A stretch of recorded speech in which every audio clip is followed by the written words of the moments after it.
Hey everyone, welcome back to my channel. It's Naya here again.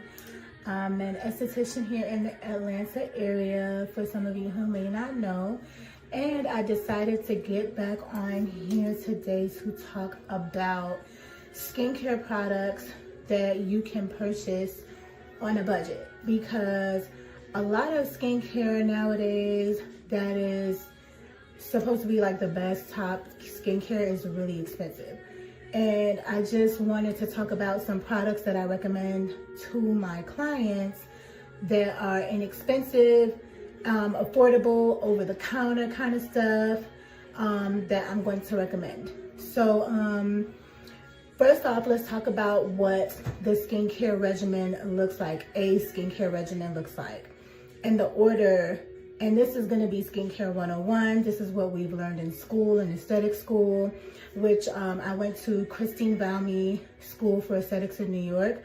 A wonderful school for anyone out there who's looking for a school to attend. It was one of the best times of my life.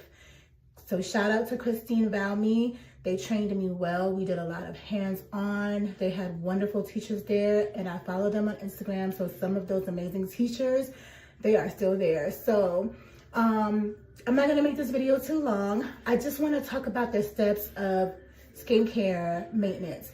And those steps are gonna be your cleansing, your toning, your exfoliation at least twice a week, and your serum, moisturizer, and daytime protection. So even when I was in school, we didn't really talk about serums too much, but just keeping it basic is gonna be cleanser.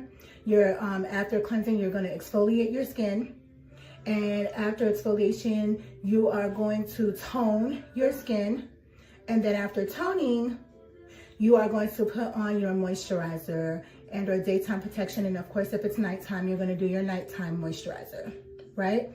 So let's start with cleanser.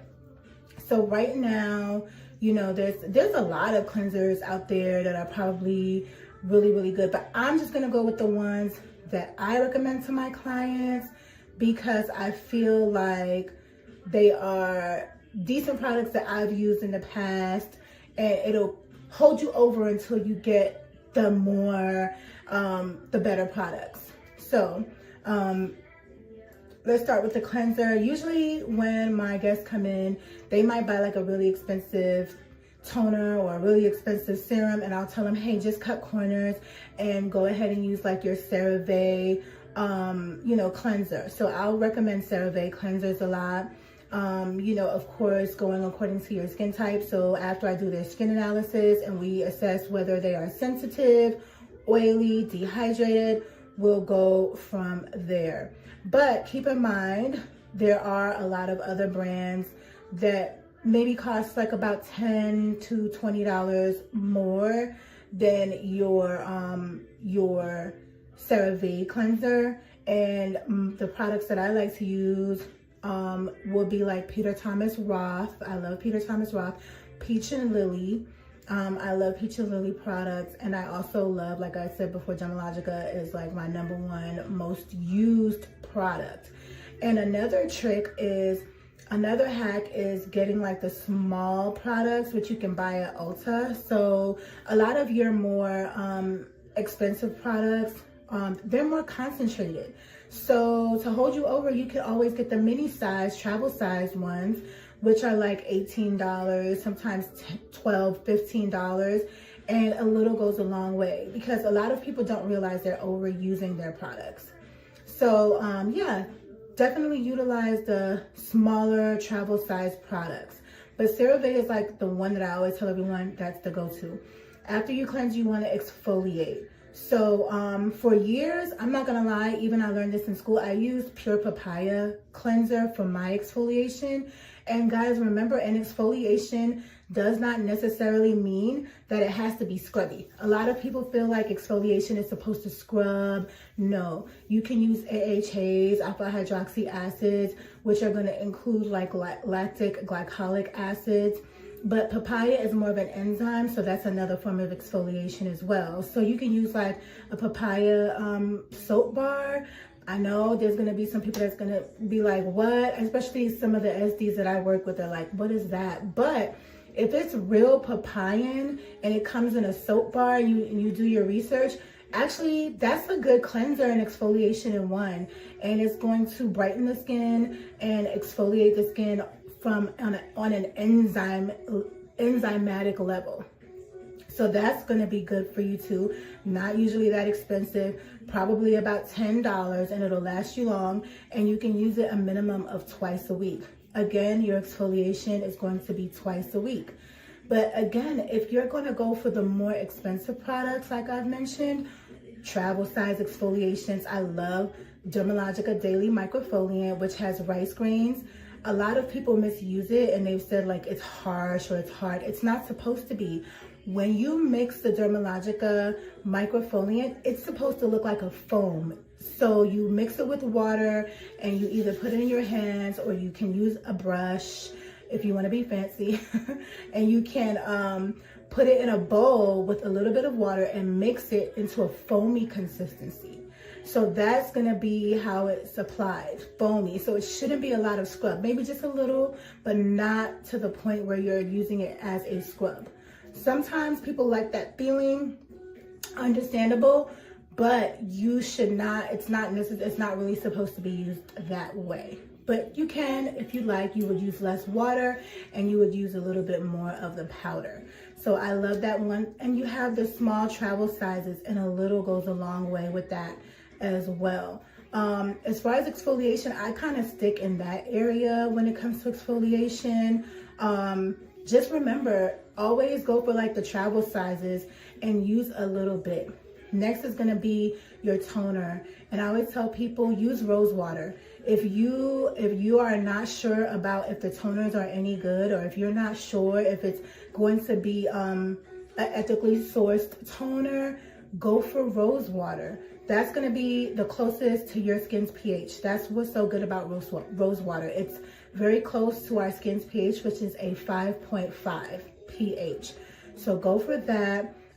But if you're going to go, I use Multi-Active Toner by Dermalogica if you're going to go for something that's a little bit more expensive. And then you have Image Skincare. I love Image because you don't really need a toner with their cleansers. They kind of have everything already in there, and it's going to be balancing your skin's pH. But I like to use it anyway. I like the way it feels. I don't like the tight feeling or just that kind of dry feeling after I wash my face. So that's what I use. But often I do use a rose water toner. Actually, I have one right here, and this is the Heritage Store Rose Water Cleanser. That's one of my favorites. I'm sorry, toner, excuse me, toner. That's one of my favorite rose water toners. I love it. And sometimes I even, like if I feel like my makeup looks a little dry, I'll just kind of spray it over my makeup. It just spray it on over your makeup. It'll kind of like hydrate your skin a little bit. And I also have the Dermalogica Hyaluronic Acid Ceramide Toner, which I've talked about before. This one is a lot more expensive. This one is like 50 bucks. But it works really well for like giving you like a glass skin glow. But if you're oily, you don't want to be using this one too much if you're already kind of oily. So like I said, if you're going for something economical, you can stick with the rose water, which is like $10. A great place to shop is going to be like your Sprouts Market to get more, I would say, more safe natural ingredients and more safe ingredients. And also, if you're concerned about ingredients, download the Yuka app, YUKA. I might try to link it in the description if I can. You can scan all of your skincare products on this app. A lot of people know about this, but some people may not, and make sure that these products are good products. And so we talked about the cleanser, the toner, the exfoliation, serums. I actually scanned the Good Molecules hyaluronic acid, and to my surprise, it was actually a good serum. So I recommend the Good Molecules. I don't know if it has too much hyaluronic acid. I know I've read the ingredients in the past when I used to work at Ulta, and it did not have a lot of hyaluronic acid, if any at all. What I did see was glycerin, and I was like, what is going on? But maybe I saw wrong, but I looked back and now it has hyaluronic acid. So I don't know. I don't know if they changed it or what, but it did come up well in the Yuka app. And then to my surprise, the ordinary hyaluronic acid, which I kind of do like. I know I've been like definitely criticized by my coworkers a little bit for using this, but that's the ordinary one. And I'm just saying, if you're on a budget and you need something, I feel like it's kind of better than nothing. But you could probably go for the, what is it called? The Good Molecules, and you'll be good to go. Excuse me, I got a call coming in, hold on. So yeah, so those are good ones. And for your daytime protection, after you do your serum, you're gonna do your daytime protection, which is gonna be your SPF. And once again, CeraVe is one of my go-to SPFs that's not very expensive. But yeah, that's definitely gonna be one, and a good way to kind of like make your SPF come out better and more hydrating for your skin is mixing it with your serums. So before you put your SPF on, make sure your skin is still damp. Because in school we learned that once the skin is still damp and you seal it in with your moisturizer and your and your serums, you prevent transepidermal water loss. So yeah, that's gonna be a really, really good one to use, and that's gonna be your CeraVe and Cetaphil. Those are good too, especially for sensitive skin. You can't go wrong with that. SPF, and you can mix it in.